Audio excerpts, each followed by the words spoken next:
Live? Here we go. Yeah, we are live. Hockey Nation fans, welcome back to the Hockey Nation live show with Coach Frenchie and the booth. And of course, we have to go to see and find and the West Coast, Michael DeVillano. Welcome, Morning, Michael. Pierre. Happy Tuesday.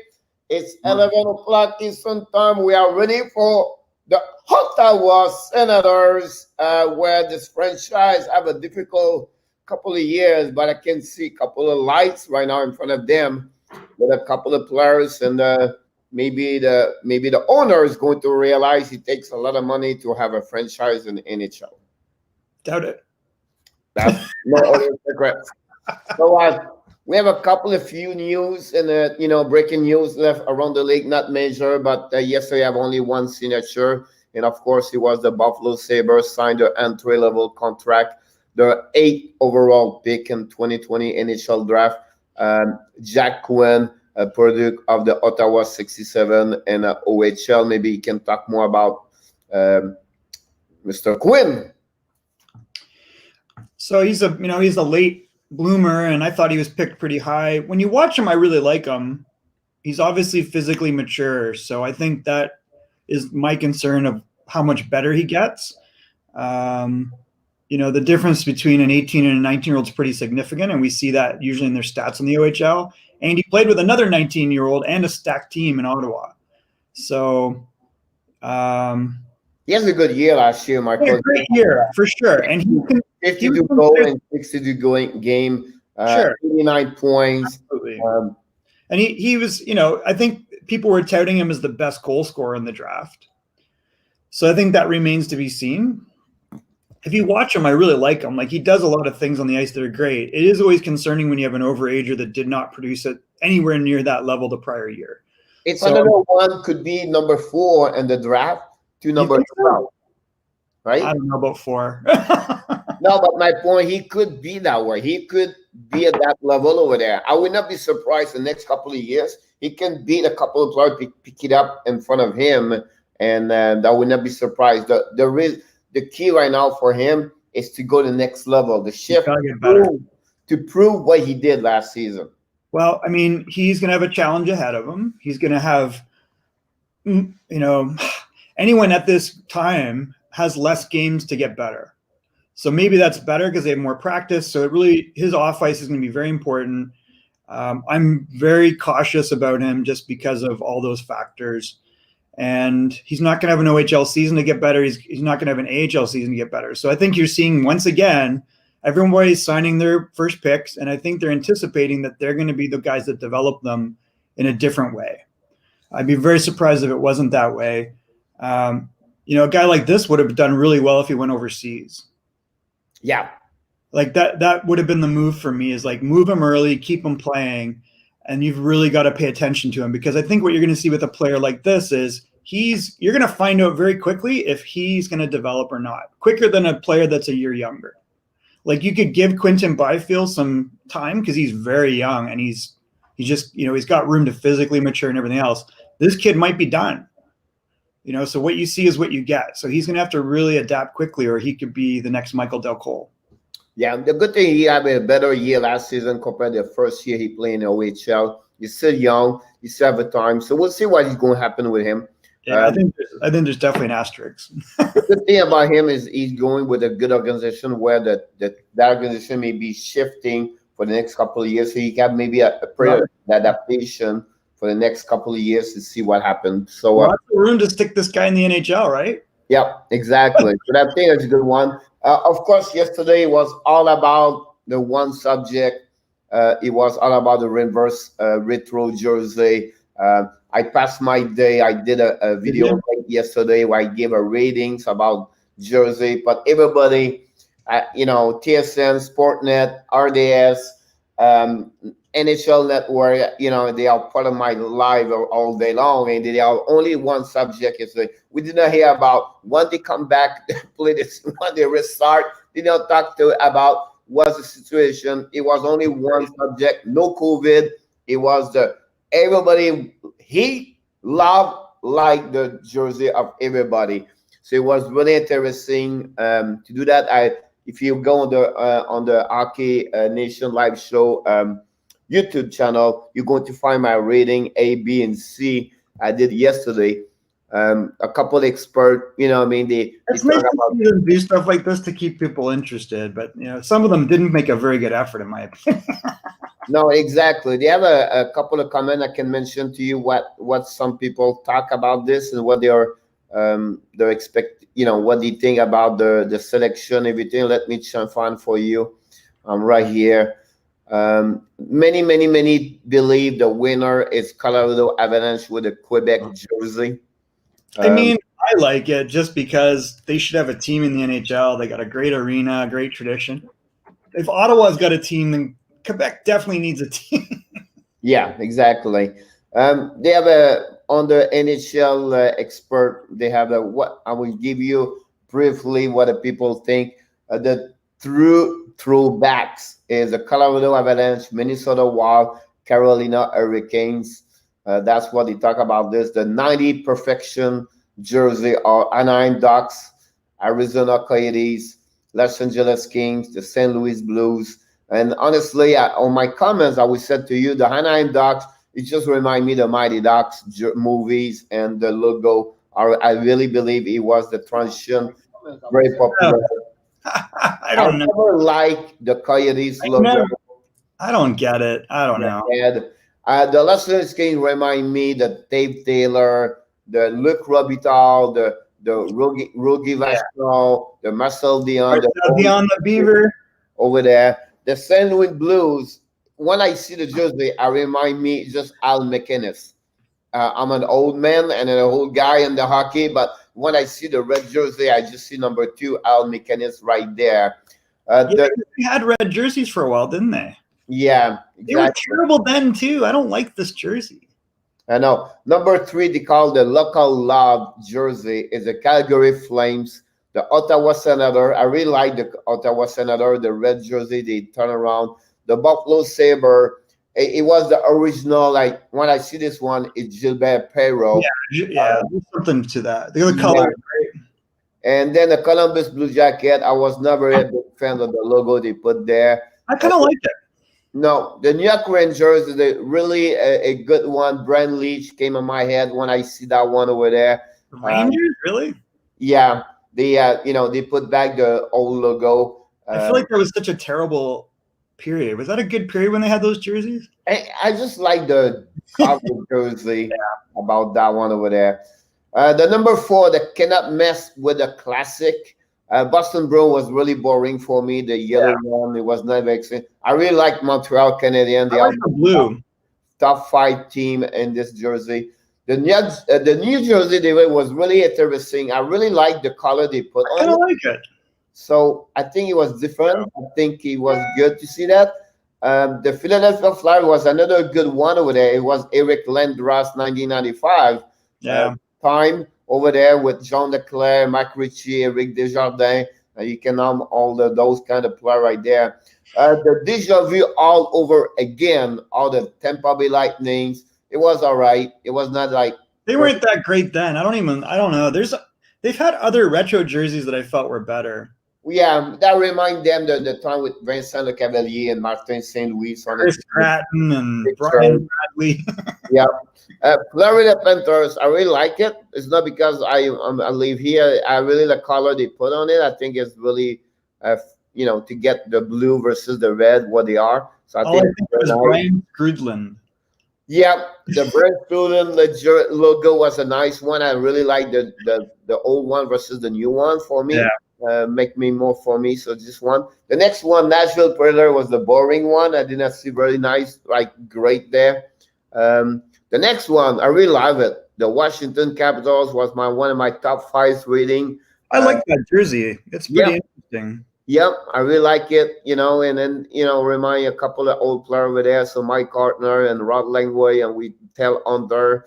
The nothing new Pittsburgh Penguin was really boring. I got A, B, and C. I don't understand why they went with this. Like, they had, remember the blue with the Penguin? That would have been so much better.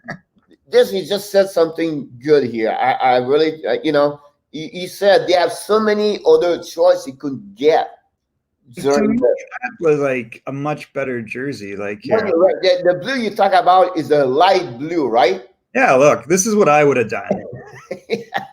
I remember that one over Even there. if you do this, it's better. Yeah, yeah. But I didn't like the jersey. They bring the white. I put them on the category C's. I have Yeah. two team in category C's. It's one of them.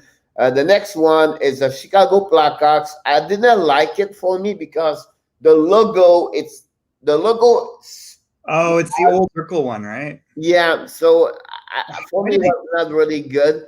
I'm surprised they put the nothing new with Edmonton Oilers. I really like it for what they changed. A little bit better. And then the missed opportunities, our San Jose Sharks. Where's the Chicago? Oh, there's the Chicago one. It's They the don't logo- even do it head on with the shot. Like they do it sideways, but I don't yeah. know. For me, I like the shoulder. Yeah. It was the logo in the front, like circle. It did not give me more like attract for me, honestly. Missed opportunity, the San Jose Sharks were very simple, not big there. I'm completely. For me, I don't understand they put the Vancouver Canucks on that categories because I really love the Vancouver Canucks. So I don't know why they don't like that one. I like the one with the hockey stick. Now, that's my point. Now, just more like you talk about this, they could go back with the old jersey in 1970s when they start and with the hockey stick in the middle. I remember, I think Roberto Leon go wear that jersey. Yeah, and even those are. Do they wear these now? Actually, is this their current jersey? I'm not sure. They might have gone back already. Like they may already be retro. Yeah,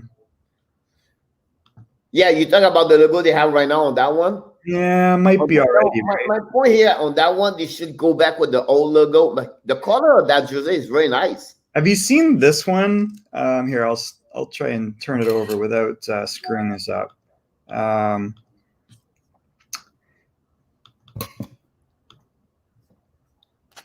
So this is the little V would have been cool in the middle. Yeah, that would have been something different. Is this their current jersey? It might be, right? I think so. I think it is. Yeah. So that's probably why they went back to which was. Where's the? I mean, the one in the middle, the Canucks yellow. Remember that one? That's ugly as hell. So you know what I mean. So I don't know. I agree with them about the logo. They could have a logo in front of the jersey. But I like the color they did. I like the way they did that. Honestly, let's move on with the next one over there. It was also the Winnipeg Jets. I think I'm not agree with that one. Again, I think they did pretty well. I think what they said, Miss Opportunity, it's maybe about the logo. I don't mind it. I mean, that's the Dale Howardcheck era, so. I like that. You're absolutely right. And then the Toronto Maple Leafs, the Old Star. Oh my God, this is junk. You know what I mean? How? First of all, that was a horrible era for the Maple Leafs.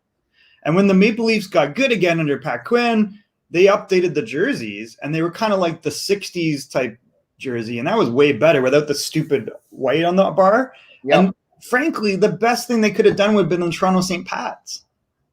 That'd be the right one about that one. With so much better. Yeah, so that's the one where you're surprised about that. Like, what do you think about Vegas? Then the last one.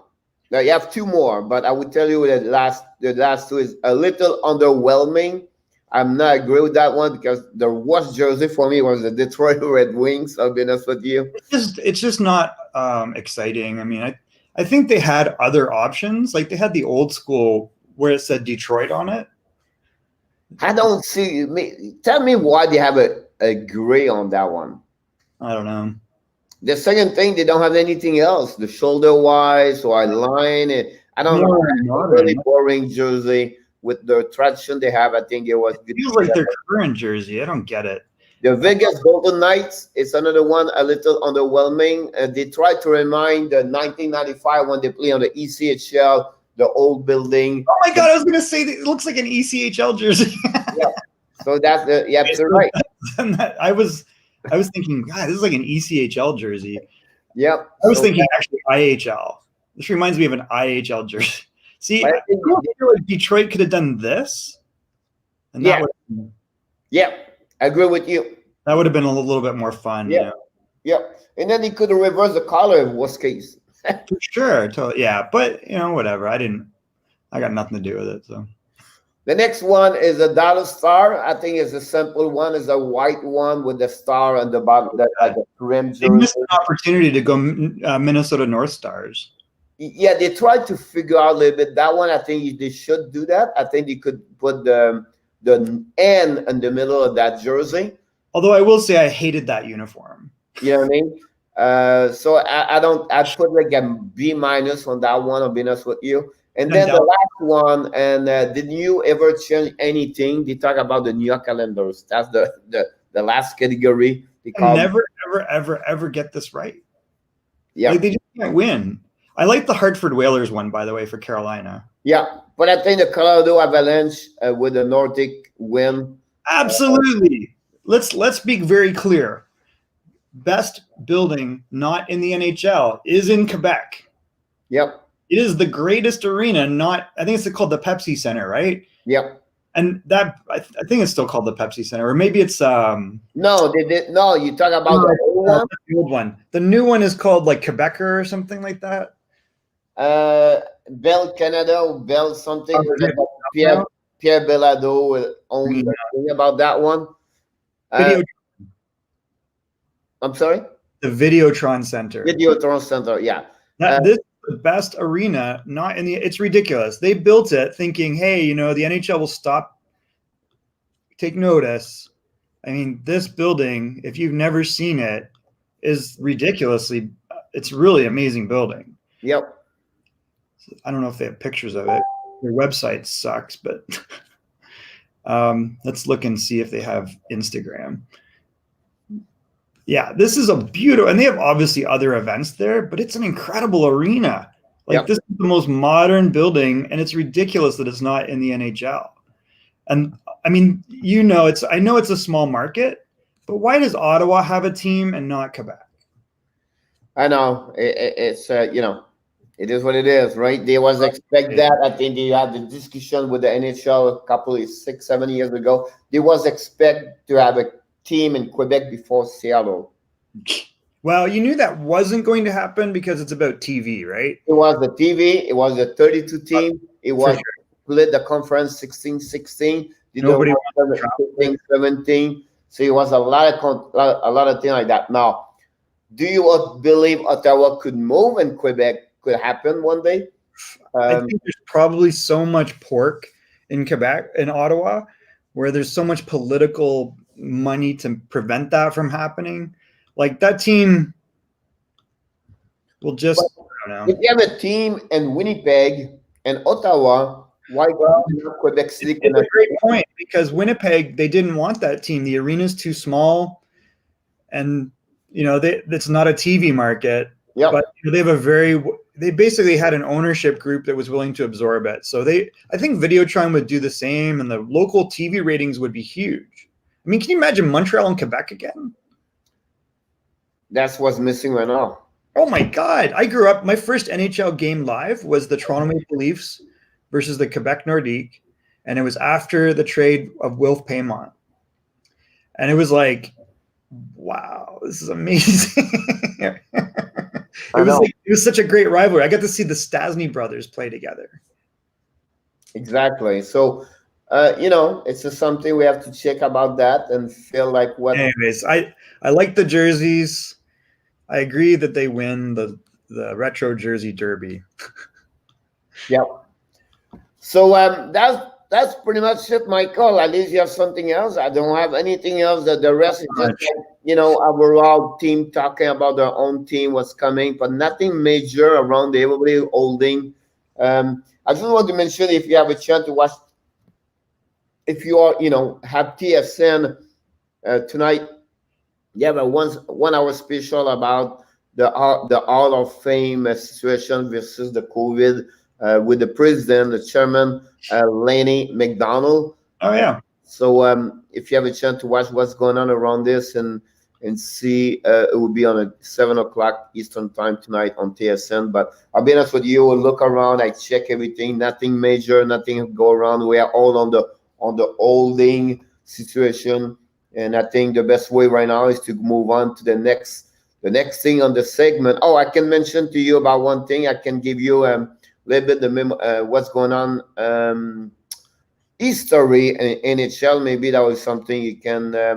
On this date, 2014, Rob Blake, Peter Forsberg, Mike Modeno, Dominic Hasek, Pat Burns, and Will McCreary introduced into the Hall of Fame. And I really believe those names I just mentioned, maybe one of the best year of the Hall of Fame to introduce, if you remember that one, that year.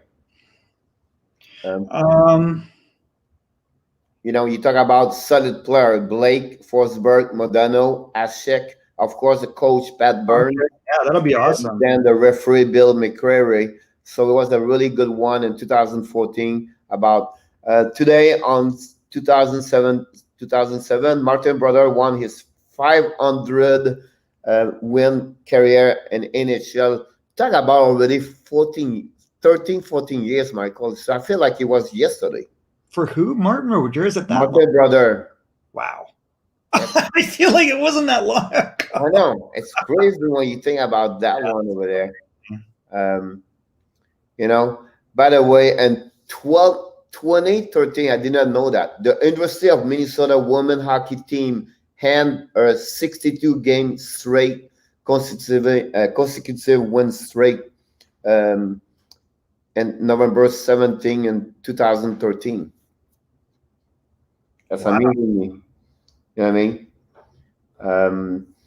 If you want to know about the Hall of Fame introduction, 1977, Brian Trottier, Mario Lemieux, and Glenn Sutter was introduced to the Hall of Fame on that one. And today, so Brian, I don't know if you know my cousin's connection to the Islanders. Okay. So Jimmy Devellano is my cousin, is the senior VP of the Red Wings, was the former GM of the Red Wings. But prior to that, he started in 1967 with the St. Louis Blues. And Scotty Bowman was the GM and coach, and Jimmy was a chief scout. And then he went to the Islanders. And at the Islanders, he was chief scout and then assistant GM. So he drafted Trottier, Potvin, Bossy, like Clark Gillies, all those guys. It's amazing. Bobby Orr earned his 456 career assists, a new record in the NHL, and happening on his 458 NHL game. Bobby Orr? Wow. Yep. Talking about old players, just remember, if you remember him, on this date, 1992, Arthur Irby recorded his first shootout in NHL history, 6-0 against the Los Angeles Kings. Do you remember Arthur Irby? Of course, Archie. He was like from Moscow Dynamo, and I remember him when they came over, and I can't remember which Summit Series it was or something, and you were like, who's this little guy? He's a really good goalie. And then he came to San Jose, and they had our former coach from the Everett Silvertips, Kevin Constantine, and they had Igor Larionov, Sergei Makarov, Johan Garpenlov, Sandis Ozolinch, and I think Jeff Odgers or Jeff Norton. Maybe it was Jeff Norton. Jeff Norton was the other D. And they were a real good team. They were awesome. For a while there, they kind of knocked off Detroit, didn't they? It's not good. But Archie was like the guy that most wanted to handle the puck and should not touch the puck. What kind of mask he was wearing? He had that cage thing. the Jofa, right? Was it the Jofa? Which number? Was he? I don't know why it was a weird number. Was it 31 or 37? No. I believe he was wearing number 20. What? No. He better not have. I mean, remember Well, you know what 20 is, it was 32. 32, you're right. Yeah, and then he was number 1 in Carolina, but 20. Number 20. Tretiak. And because of that, Ed Belfour. Ed Belfour, there you go. It's Ed Belfour I was thinking about. 1922, the Swedish Ice Hockey Federation was founded and today. I would just want to finish with this one because I think it's really amazing me. You remember like the St. Louis Blues, came in the NHL with the Flyers in 1967, right? Yeah, Both St. Louis, Philadelphia. yeah. And then so imagine this, and on this day, 1988, the St. Louis earned their first win in Philadelphia since 1972. It took them 16 years before they win their win in Philadelphia. That's crazy. Yeah, I mean, like you talk about 22 team, 2014, maybe 16 teams, those, you know what I mean? Those days until you get 80, everything like that, you know what I mean? So it's pretty amazing when you see that. So it's I just go around that So we had LA, Pittsburgh. Can't remember. what are you talking about? Who were the expansion teams? We know it was St. Louis, Philadelphia. So they moved from 6 to 12. Right. All right. So they got St. Louis, they got Pittsburgh, they got Philadelphia, California Golden Seals, LA Kings, Minnesota, Philadelphia, Pittsburgh, and St. Louis. Yep. And then in 70, you got Vancouver and Buffalo. Right. That's right. Okay. And that's when they had Dale Talon and Gilbert Perreault. Yep. And then they can add two more teams in 1972. Jeez. All right. I just want to mention, thank you to my friend Jen. She sent me all the NHL history on every morning. So I, just want to mention this is very interesting to hear because, we're not young anymore, and to recall a couple of names make our, young time teenager, everything. Remember those high cone and hockey? It just remind me like I love it. You know what I mean? And I love to talk like, what's the last time I spoke about Arthur Irby? I'm not remembering. So it's good to see that. 1995, I'll finish with this one. 1995, Dennis Marouk was born. He was born in Toronto, Ontario. By the way, Marouk worked here about 10 miles from me. He worked everywhere. Dennis became a great power skill coach for private with a couple of players in NHL. Have a great hockey career in NHL also. He had that 1 year, was it Washington, where he got traded to Washington? He was just like a killer that year. And yeah, from 136 points, 60 goals. Yep, he was very good with Washington and Minnesota. Because he was an original California Golden Seal. Yep. And then he went, Who was the owner of the California Golden Seal? It wasn't Selke. He was the GM. Who was the owner? Was the Cook, Jack Kent Cook? No. Yeah. No. Who do you think it was? John Bassett? No. He was the owner of the baseball Athletics, Oakland Athletics, Chuck Finley. Really? That's the reason why they wear the white skate. So Jack Kent Cook owned the Kings. And the white skates were, what was the other guy? Was Jack Finley?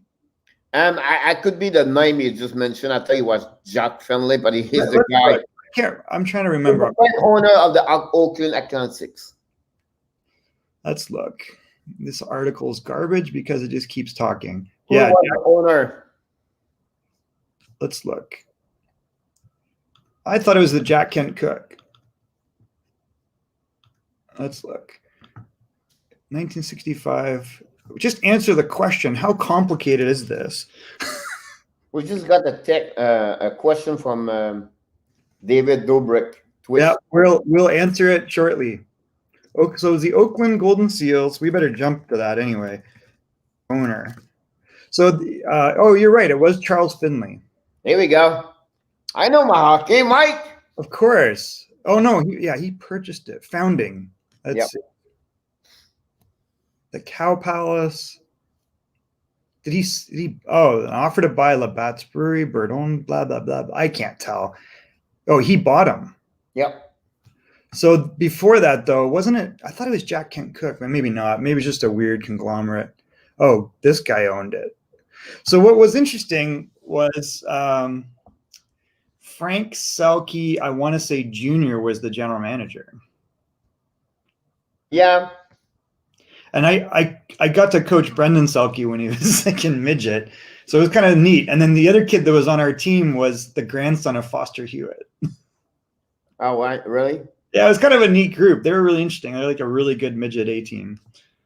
You know, when I was young, I was trying to become an analyst guy on TV. I want to become like, Yeah. And then in 60s, at the end of 90, I was almost like 3, 5, 6 years. And the name was always in my mind. And I was talking about, I was scream all the time on the TV when I was watching hockey with my dad. The sunlight was Cesar Maniego. So every time you talk about someone in hockey around in Florida, you mentioned Cesar Maniego. No one. They think he came from Mexico and he worked in the restaurant. They never knew about that one over there. So anyway, short story. It's time to move on. We are behind. We apologize, hockey. Yeah, let's get on to the. Let's go on with Ottawa Senator Mike. You have the floor. Let's talking about them. I will just add comments back and forth. So we had some questions that we'll have to make sure that we answer. One was about the acquisition of Matt Murray, which we'll talk about.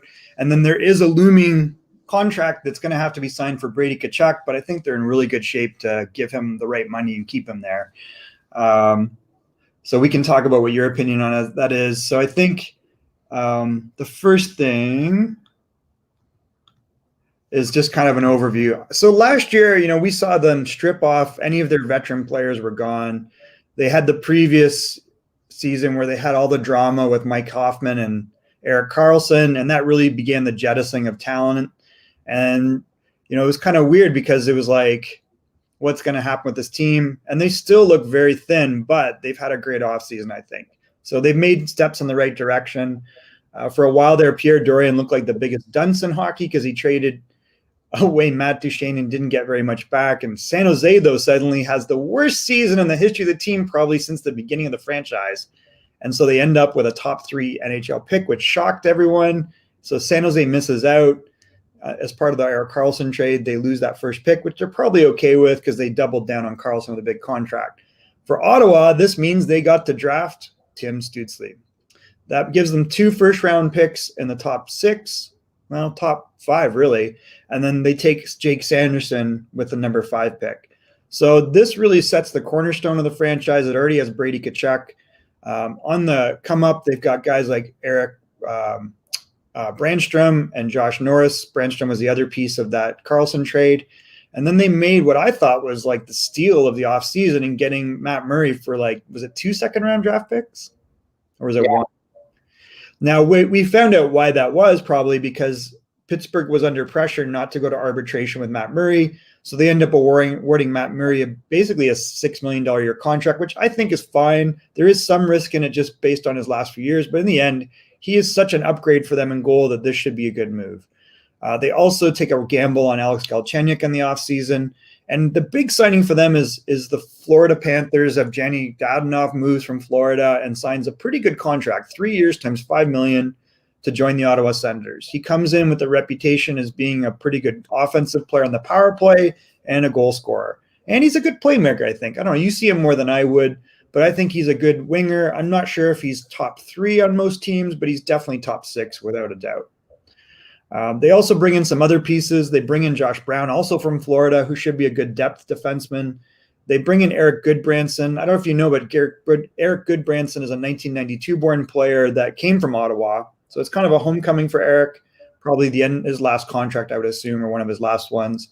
Austin Watson, I thought, was a very good acquisition from Nashville. And I think Austin Watson has potential to be a real good player if his off-ice struggles that are well documented remain in check. So some good moves overall. The big question, of course, that came from people that are following this is, that we do know that we have a contract that will coming up. If we look at their salary cap situation, I would say overall it's pretty positive. Although they've given out some unusually big contracts, but they should have some money coming up the book. So I think the Dadonov is their most expensive forward at $5 million. Can he extend? What? Bigger? Even bigger? Yeah.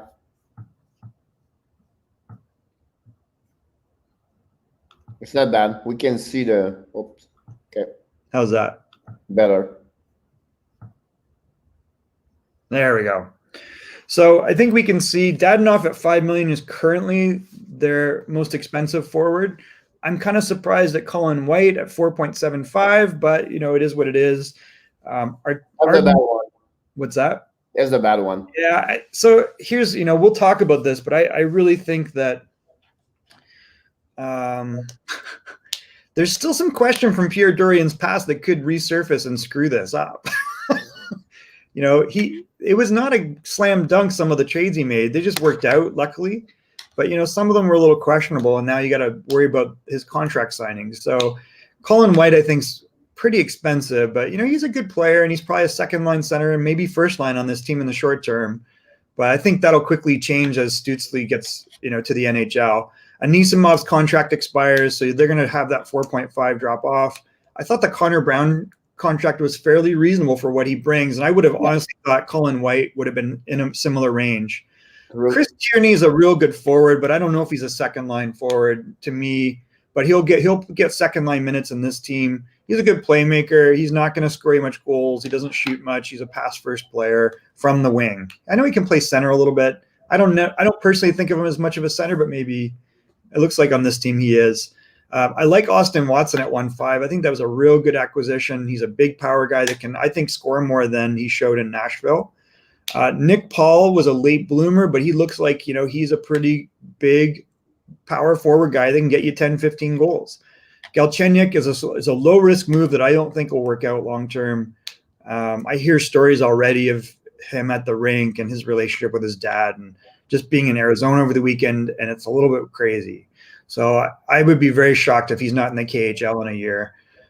Josh Norris is a young player that's on the up, and I think he's got potential to get on this roster and have a bit of an impact either this year or next year. Brady Tkachuk, great draft pick. He has shown that he is a legit power forward in the NHL, and he's only going to get better. And then we had the one question, which was, what will Brady Tkachuk get in his contract? I'm speculating they don't do a bridge deal with him. I'm thinking that they immediately go to 6 to 7 million and they give him 6-7 years. And I'm not sure what your thought on that is, but I think that they've got to send a message that between him and Stützle, these are the stars, and we're going to keep them here for a while to build around them. They've given pretty big money to Shabbat at 8 million. I think it'd be very difficult not to give a similar contract to Brady. Now, defense is a little bit of a work in progress, and they gave some insane money to Goodbranson, which I think is ridiculous. Like, Goodbranson has shown he's not even necessarily a top 6 on most teams. I don't know what you think. So 1 year at 4 million is not the end of the world, but I mean, that's a retirement contract to me. I don't know. I think Goodbranson was you saw him in Florida, right? Yeah, he was played very well. I think he created a good reputation in Florida Panthers. Good kid. He's not kidding. To never trade him. No, yeah. $4 million is expensive, but now Ottawa is UF3 next season, so they got him for 1 year. It'll fall off. I think Goodbranson to be a top 5 hard for me, but it's a great 5 and 6, but not. Right. That's what I think. I think that's very expensive because he's going to be a 5-6 on most teams, and maybe not on this team for the short term. Yep. Like if you factor in Eric Branstrom, you still have holes in that defense that we'll look at. Mike Riley, I like at 1.5. Like I think he's a pretty good defenseman. He's more like a number 5 to me that can flex to 4. He's a good skater. He's not that big, but he's decent defenseman. I thought he played well in Montreal. Josh Brown's serviceable as a 5-6. So you can see in the middle of their lineup at both forward and defense, they kind of got some holes to fill. But that gives guys like Jack Quinn or some other young guys like Jake Sanderson time to flex up, and they can still get another group of assets on the offseason is my assumption. Christian Wolanin seems like he's okay. We'll find out what he really is. And then I think, I don't know about you. I kind of like I really like the Matt Murray acquisition. At 6.25, to me, you're signaling, look, it's 4 years. It's not 6. And we're going to say that this guy is capable of being a number 1, which I think he is. He can shoulder a decent workload. He's had some noticeable dips in due to kind of his family situation with his father passing, and I think he'll come back. I think it's an opportunity for him to lead a team. I really like Anders Nielsen also. Like, he's a very underrated backup goalie. So I think they're pretty solid in net. I think the middle of their lineup probably has, some pretty big holes. If we look at their cap situation, they have some contracts that they're going to have to deal with, but I think it's just time, The Zaitsev contract, we'll see how that works out, but he's a serviceable guy. I think he's more like a number 4, and he'll probably play number 2 minutes. So it's really like there's opportunity for guys, and they've got to age out of some contracts, but it's not the end of the world. So I think the key for them is they've got cap room now. They're going to use that up on Brady Tkachuk. They're going to give some time to Stützle and Sanderson.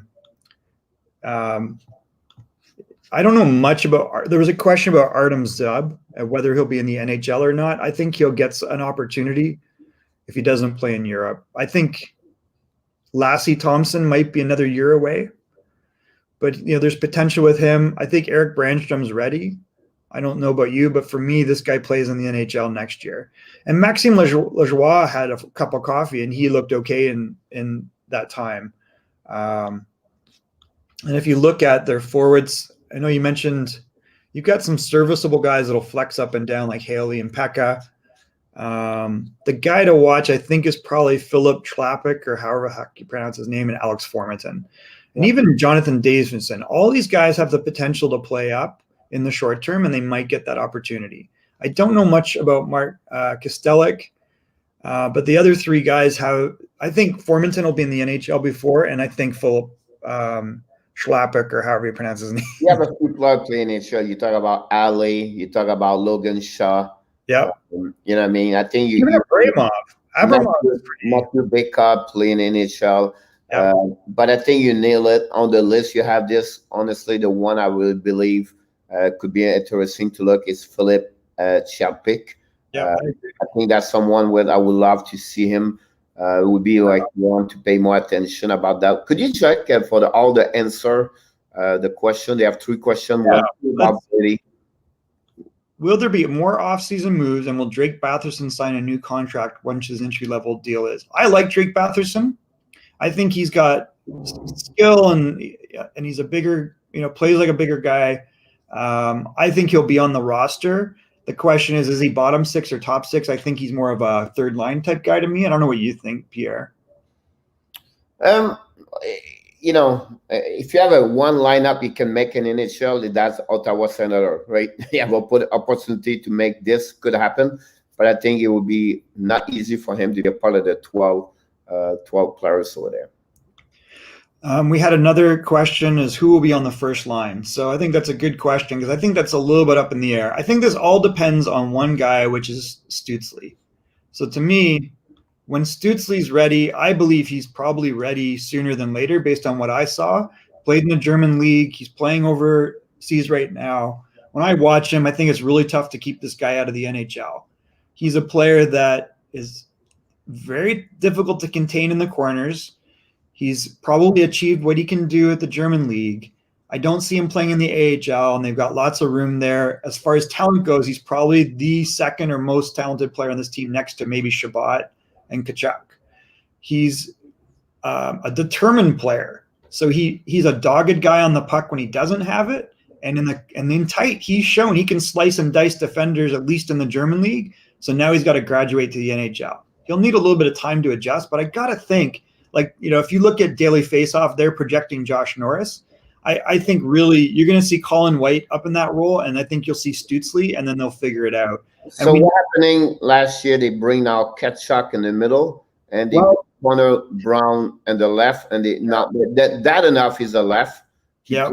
It depends. It was moving, but again, and you can get Connor Brown. My point to you would be Brandy Tkachuk with that enough and Connor Brown on that one there.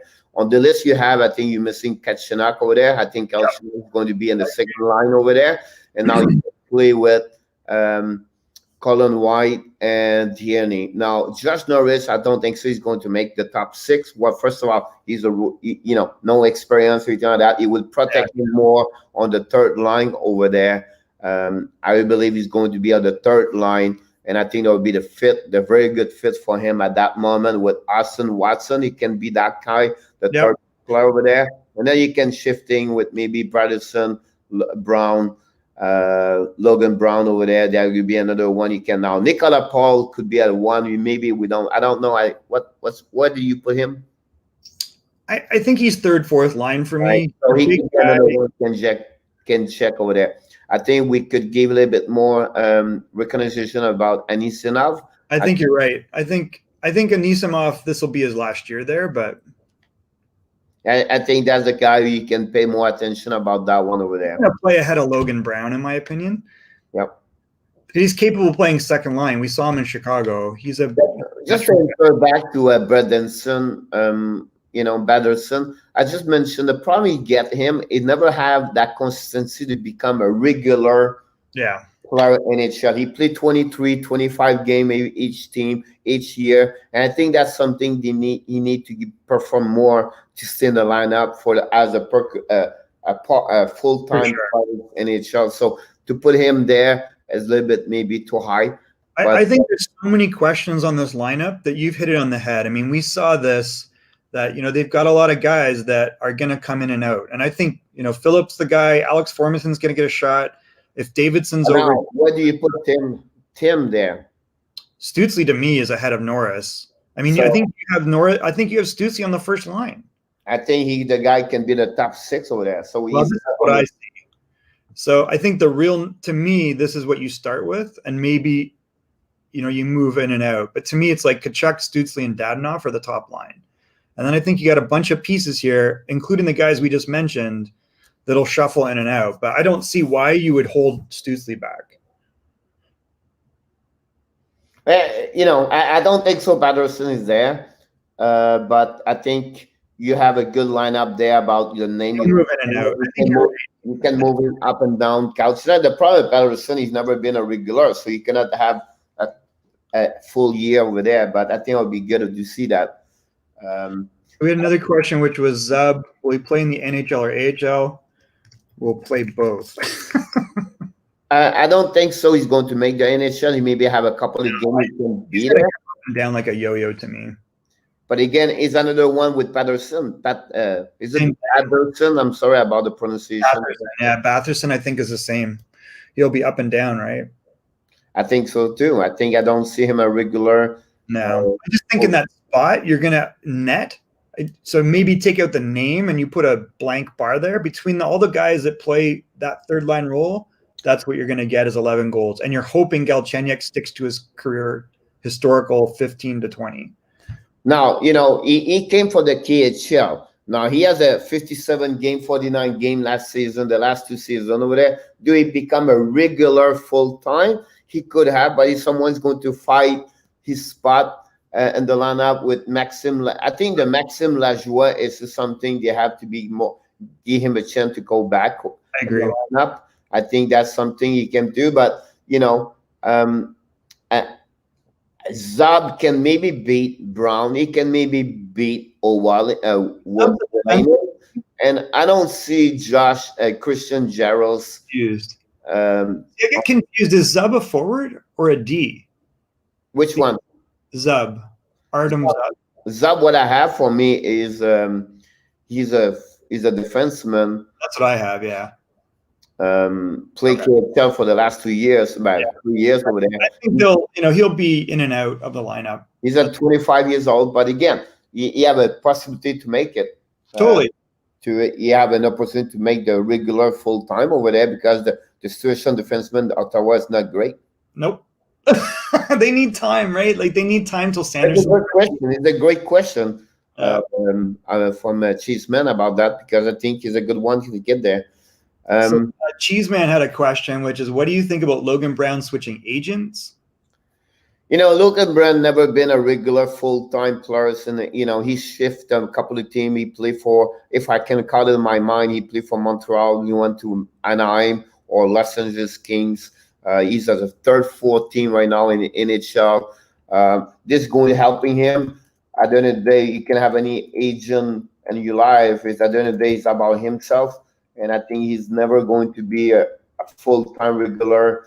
I don't see him like, that kind of players to be that one. You know what I mean? He play. If you remember him, we Same. talk about Logan Brown, right? I'm missing Yep. about right now here. Yeah, Logan Brown. Which Brown play for Montreal? I thought it was him. No, Logan Brown was drafted by Ottawa. I know. He's part of the he's part of the St. Louis group that trained. It was kind of like Chris Keller and the Kachuk brothers, and they're Keith Kachuk with I think their youth coach. So there's a whole bunch of those guys. Tage Thompson was in that group. So I think Logan Brown's dad was Jeff Brown.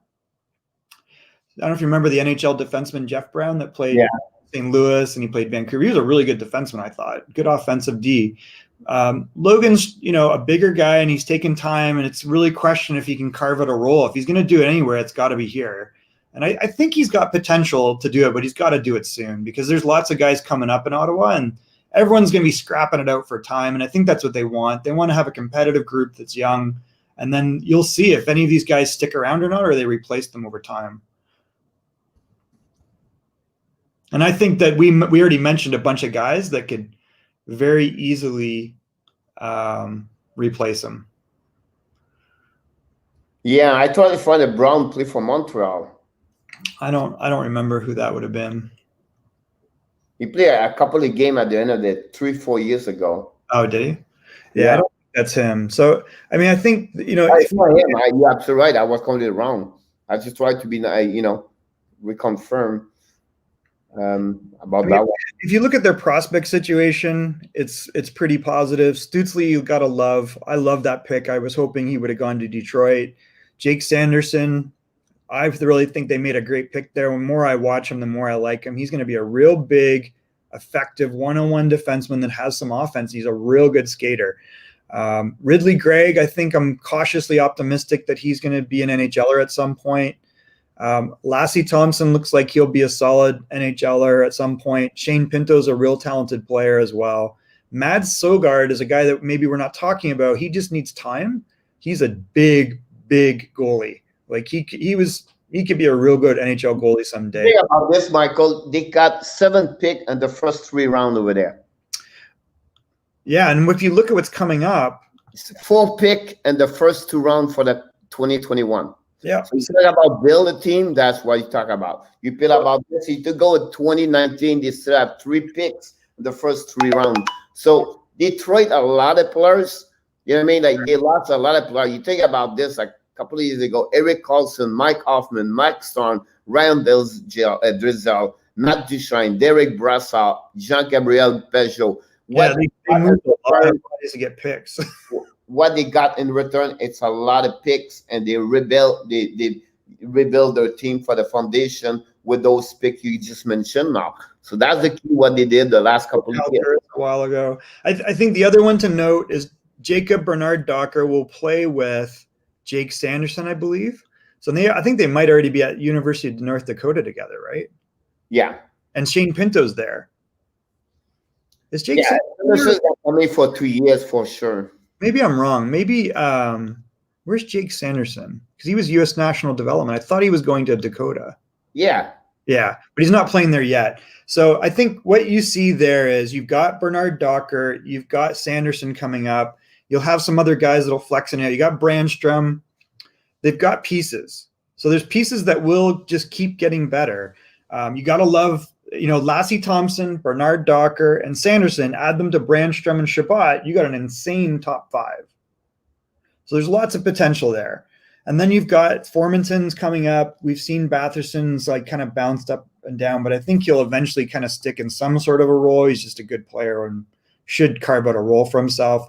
But the biggest thing is Tim Stutzle. I mean, that gives them a legit number 1 center at some point. And Brady Tkachuk, we know, is just legit. He's so good. Yeah. At the end of the day, I think they are rebuild. I think they take time for that part over there. I think they have to figure out.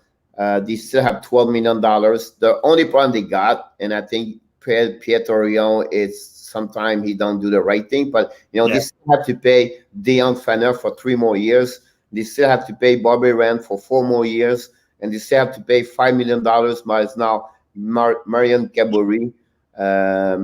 But again, is on the injury reserve, so it's not the bad team over there. The biggest concern about this one is Colin White. Yeah. They have to figure out that 4.7 is a cost, very expensive. It is, unless he plays well, unless he becomes a legit second line center, which he had pretty bad numbers last year. Yeah, so it's a team of reconstruction, and I think it's pretty good about that one. If you have any other question, you can ask before we leave. I think we forget about Brady Trachuk on the Twitch. Let's see. On Twitch, switching agents. So I don't know if we answered the question about Logan Brown, switching agents. Melnick believes that rapid testing may be one way to get people back to the rinks. What do you think? I think that's going to be tough to put people in the stands. That would be maybe with limitation. And I think we talk about all the division games, and I think it's good for hockey. I believe it's going to be good for hockey. It's going to have more rivalities between teams. Yep. On that situation, a short season, I don't think so. We're going to play 82 games. No. I think it's good. I think we see more back-to-back game, and you have more discussion like we are talking to you right now. You're going to come back to us and talk about your team versus another Canadian team. I think it's a winning win-win situation. NHL did a great things with, and I feel they have a good management about NHL promote marketing, everything like that. The bubble situation last year playoff, it's a win. We didn't maybe not see on the ratings, viewer, NHL TV stuff, but for what they did, for the safety, for what they bring. Hey, listen, I'm sure Chaseman, you love hockey. You have a chance to watch 4 or 5 game hockey every day for about 2-3 weeks. That's amazing. You think about that. You know what I mean? It's almost you have to take vacation to watch all the game every day. It was pretty amazing if you think about that. So I think I'm really excited about the all Canadian division. Yeah, I think that's the way they got to go. Toronto, Montreal. You talk about Calgary, Edmonton. You talk about those West Vancouver over there, just Winnipeg around that part of there. That would be great. Anthony Duclair, where we will go. NHL. Ask his agent, because his agent himself really listen, because everybody's on the old game for 2 reasons. How many games they're going to play, what is going happening for the upcoming season. So all the UFA right now, they are on the old until with the team, they will know what's happening over there. I think the reality is this guy has shown he can score at the NHL level, but he can't be part of a team. I mean, he had the worst situations and he made them worse. Like the guy went from the Rangers and Arizona and now Ottawa, and he can't seem to fit in. I mean, his problem is not talent. There's something we don't know, honestly. There's something going on there. Yeah. A player cannot change all the time when you score 20 goals per year. No way. People are so desperate for offense, but they can't put up with a guy that isn't on the same page. He's got talent. He should be in the NHL. Just the fact that he represented himself and then represented himself so badly that they walked away from a 23 goal scorer, that's telling you there's a big problem. Ask Chaseman, ask yourself what Mike said earlier on this show today. Alex Galchenyuk problem, right? It's coming for the family, for the dad, everything like that. Anthony Duclair have another problem by himself. And some people, you know what I mean? So many athletes have a difficult time sometimes. And I think Anthony Duclair should have someone, a good agent, to clarify, but also guide him to the right direction. And don't worry about this. Play. Find yourself to work every day at the gym, master your craft to get a better hockey player. Why not you become a 34 full-time scorer in NHL? He can do that. Right now, he's track with everything else. So he's put himself in a terrible situation multiple times now, and you can only blame other people so many times for problems that you're creating. And hockey is a team sport more than any other sport, I think. Like you have to fit in. The other guy, it's not in the same level, But, just a guy that's maybe a little awkward is Dougie Hamilton. And you look at like a big defenseman that has lots of talent, and all you ever hear is he doesn't fit in. The problem with that part, Mike, is a player can play for many teams, right? Flyers, he can make 5-6 teams during your long career hockey. But when you change team after team, year after years or 2 years, that's a red flag over there. Right. Is another one. We have a few players in NHL do this. I think that's not good for the reputation. Go with that. There's always someone willing to give you another chance. However, you got to be. It costs you money, right? It will cost. Duclair right now, he want to play in NHL. He's going to be a contract under $1 million. I mean, even if the guy accepted 2, I think he was shooting for 5 or 6. You're not going to give it to him. He should not get $2 million right now. Cheeseman's full of questions. I love it.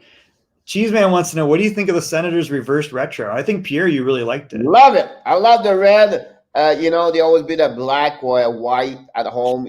They have a nice logo. I think their stripe is pretty good. But what they did with the red one, it's sold on me. I love this one. Ottawa have a traditional hockey long time ago in NHL, many years ago. But I think for me, it was my top 5. If you have a chance to watch, go on the YouTube channel, Hockey Nation Live Show. I have a ratings of each jersey from 131 with rating A, B, and C. And they are my top 5 in NHL with Washington, Montreal, and Vancouver. Where the Vancouver could be a little bit lower rating, but I love the colors of Vancouver. Maybe not the logo. Honestly, I've missed that one, but I think it was a good one. But yeah, love the New Jersey reverse. I'm excited to see those jerseys on the ice, by the way. I'm excited. I'm surprised, actually. It would have been nice to see someone do camo. Like, there would have been a great, like, Nashville or Boston. Do camouflage. It's more attractive for different great occasion. But again, it would be nice to maybe I think NHL do it well with the colors of the jersey. One, they have right now is a hockey cancer fight, right? They use the warm-up jersey and a lot of things like that happening around and ECHL, AHL. How many bubble does the NHL have for next season? I will be honest with you. 4, 8. This question is going to be answering about the surge of the COVID in USC right now. It's go everywhere. And then the rules they have right now on the front side. I don't know if you're Canadian or American, but that's the problem we get right now. Many states, talk about yesterday, Wisconsin and Michigan. Yeah, California and the ones follow Washington State. So many states kind of lock down everything right now. So So I think it's at least 4 bubbles. It may be a lot more, though, because owners have this dream of playing in their own building because players don't want to be stuck away from their families and their training centers. So I think they will have multiple bubbles throughout the season, is my guess. And my guess is 4 division, 2 bubble per division at least. I think 4 minimum of 8 right there. I could be wrong. I think you're probably right. But I think that would be good to do this for the source of the COVID situation over there.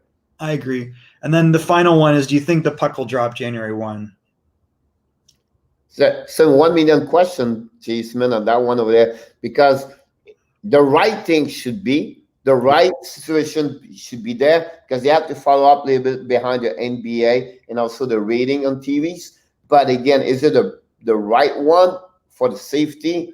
That's my biggest question. The player have to answer that one over there. I don't think so. For the hockey, it would be good after the end of January. So they will maybe push on this one. I would not be surprised to saw January 15th. Yeah, I was thinking January 8th or 15th. I think that they'll go into the new year. They'll have a game plan. I think their plans are probably shifting aggressively right now. And they'll, I think players want to play. Like, it doesn't help when a player's on the sideline. Number one, they kind of go crazy. And number two, they don't, they can get out of the habits that make them good players. Yep. And they do that. So being with the boys, going to practice, training in the off season, sometimes is very different than training by yourself. So I think that they're probably the players are pushing the PA to play. And there'll be some players like Hamonic and those types of guys that did last time that'll opt out. But I think for the most part, the majority of players are going to want to play. And I think the biggest issue right now is money.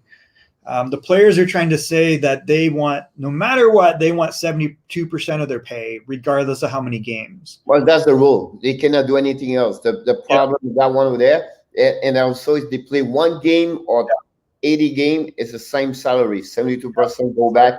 So I they think don't that would force a season of at least 60 games, probably 70.